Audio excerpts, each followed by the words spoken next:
ایک بار حضرت جبرائیل علیہ السلام تنہا بارگاہ رسالت مآب صلی اللہ تعالیٰ علیہ وسلم میں بیٹھے ہوئے تھے کہ اچانک آسمان کا کنارہ شق ہوا۔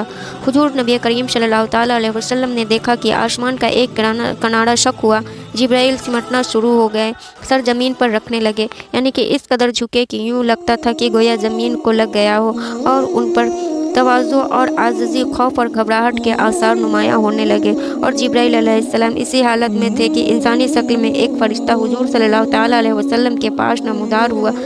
فرشتے نے عرض کیا کہ اے محمد صلی اللہ تعالیٰ علیہ وسلم، آپ کا پروردگار آپ پر سلام فرماتا ہے اور آپ کو اختیار دیتا ہے، آپ چاہے تو آپ کو بادشاہ پیغمبر بنا دیا جائے، اور اگر آپ چاہے تو آپ بندہ منیش پیغمبر کی طرح زندگی بسر کرے۔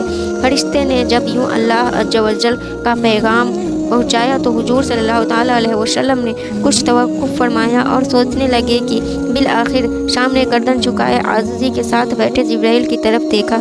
جبرائیل سمجھ گئے کہ حضور اس معاملے میں مجھ سے مشورہ طلب فرماتے ہیں، اور عرض گزار ہوا کہ اے اللہ کے رسول صلی اللہ تعالیٰ علیہ وسلم، بندگی اور عاجزی فرمائے۔ حضور صلی اللہ تعالیٰ علیہ وسلم نے آنے والے فرشتے کو جواب دیا کہ میں بندوں کی طرح زندگی بسر کروں گا، مجھے بادشاہی نہیں چاہیے۔ تو فرشتہ جواب سن کر آسمان کی طرف رجوع کر گیا۔ جبرائیل علیہ السلام بھی اپنی اصلی حالت پر واپس آ گئے۔ حضور صلی اللہ تعالیٰ علیہ وسلم نے جبرائیل کو اس انداز سے دیکھا تو فرمائے، جبرائیل، میں تم سے پوچھنا چاہتا ہوں کہ یہ فرشتہ کون ہے؟ اسے دیکھنے کے بعد آپ کے اوپر عجیب حالت طاری ہو گئی۔ حضرت جبرائیل علیہ السلام نے عرض کیا، یا رسول اللہ صلی اللہ تعالیٰ علیہ وسلم، یہ فرشتہ حضرت اسرافیل علیہ السلام ہے۔ جس دن سے اللہ تعالیٰ نے انہیں پیدا فرمایا ہے، یہ تجلی الہی کے کھڑے رہتے ہیں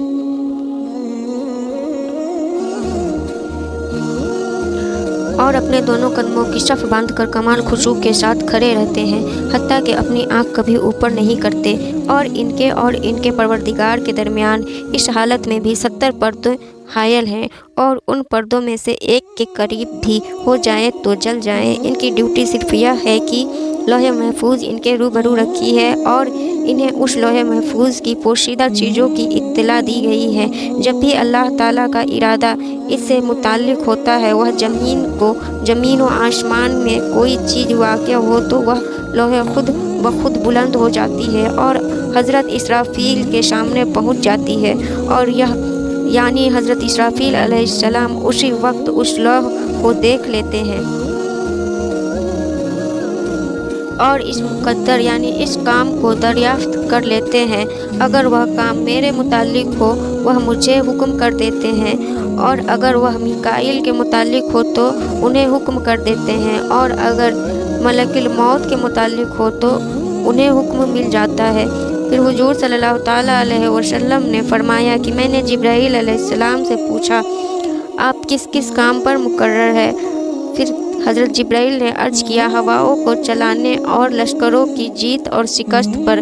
پھر پوچھا میکائیل علیہ السلام، عرض کیا بارش اور نباتات پر۔ پھر پوچھا ملک الموت، عرض کیا روحیں قبض کرنے پر۔ حضرت جبرائیل علیہ السلام نے مزید کیا، جب اسرافیل علیہ السلام نیچے آئے تو میں نے خیال کیا کہ اب قیامت قائم ہونے کا وقت ہے، اور میں ڈر گیا، اور میری حالت میں جو تبدیلی آپ نے دیکھی ہے وہ اسی ڈر کی وجہ سے تھی۔ دوستو، یہ وہی اللہ تعالیٰ کے معزز فرشتے حضرت اسرافیل علیہ السلام ہیں۔ یہ اپنے منہ میں سور لیے ہوئے ہیں، جیسے ہی انہیں حکم ہوگا یہ اسے پھونک دیں گے اور یہاں قیامت کے قائم ہونے کا دن ہوگا۔